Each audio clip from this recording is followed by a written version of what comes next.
প্রচণ্ড দাবদাহে নাজেহাল রাজ্যের বিভিন্ন প্রান্তের মানুষ। গরমে নাকাল অবস্থা বন্যপ্রাণীদেরও। কোচবিহারের রসিকবিল ওয়াইল্ড লাইফ সেঞ্চুরিয়ার চিতাবাঘ, সুলতান, শাহজাদা, রিমঝিম এবং গড়িমারু সেই তালিকায়, যাদের গর্জনে কাঁপে এলাকা। তারাও এখন গরমে ঘেমে নিয়ে একসা। তাই এবার তাদের জন্য বিশেষ ব্যবস্থায় নেমেছে বন দফতর। চিতাবাঘদের খাঁচার সামনে বসানো হয়েছে ফ্যান, যাতে তাদের শরীরের উত্তাপ কিছুটা কমানো যায়।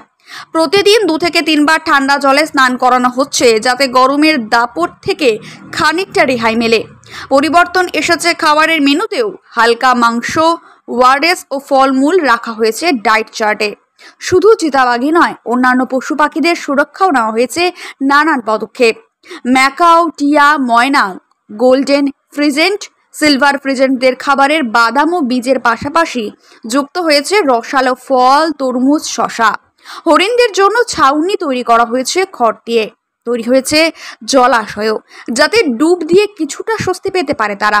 কোচবিহার জেলার এডিএফও বিজন কুমার নাথ জানান, বন্যপ্রাণীদের সুস্থ রাখতেই পশু চিকিৎসকদের পরামর্শে আমরা প্রয়োজনীয় ব্যবস্থা নিয়েছি। গরমে যাতে তাদের কোনো রকম শারীরিক সমস্যা না হয়, সেদিকে সজাগ দৃষ্টি রাখছে বন দফতর। রসিকবিল জু সূত্রে খবর, খাবারের মান ও পরিবেশ পরিস্থিতির দিকে নজর রাখছেন চিকিৎসকেরা। খাঁচার জল পাল্টানো হচ্ছে নিয়মিত, যাতে প্রচন্ড গরমেও প্রাণীরা কিছুটা স্বস্তি পায়।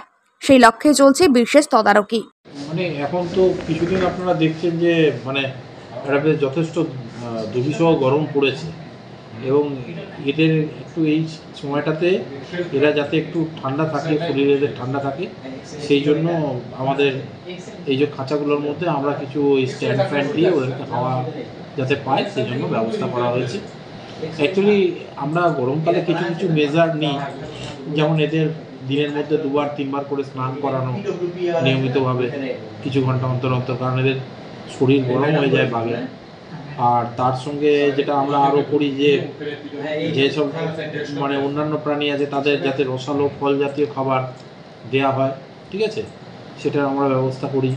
প্লাস যেটা আমরা আরেকটা করে থাকি, যে আমাদের ঘড়িয়ালের যে পুকুরটা থাকে, সেই ঘড়িয়ালের পুকুরে আমাদের ওই সময় জলের পরিমাণ অনেক কমে যায়, কারণ যেহেতু গরম পড়ে, তখন আমরা বাইরে থেকে ওদেরকে ঠান্ডা জল ওই ঘড়িয়ালের পুকুরে আমাদের দেওয়া হয়।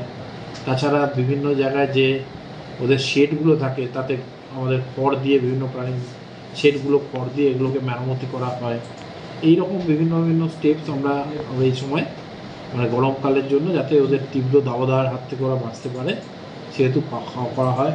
এবং তার সঙ্গে অনেক সময় বাঘ বা অন্য যেগুলো বিড়াল জাতীয় প্রাণী থাকে, তাদেরকে একটু ওই গ্লুকোজ বা ওই জাতীয় জলের সঙ্গে একটু মিশিয়ে তাদেরকে খাওয়ানো হয়, বা ওআরএস মিশিয়ে খাওয়ানো হয়। পরিস্থিতি আমরা বুঝে করি, কারণ এই সময় ওদের একটু খাওয়ার পরিমাণটা অনেক সময় কমে যায়। রেগুলার যা খাওয়া দাওয়া ওরা করে, সে তুলনায় এই সময় একটু কম খাওয়া দাওয়া করে, কারণ এই গরমের জন্য হয়তো হজম শক্তির কিছু সমস্যা রাখতে পারে এই সময়, এরকম গরমে, সেই জন্য খায়। এই ব্যবস্থাগুলো আমরা সাধারণত নিয়ে থাকি।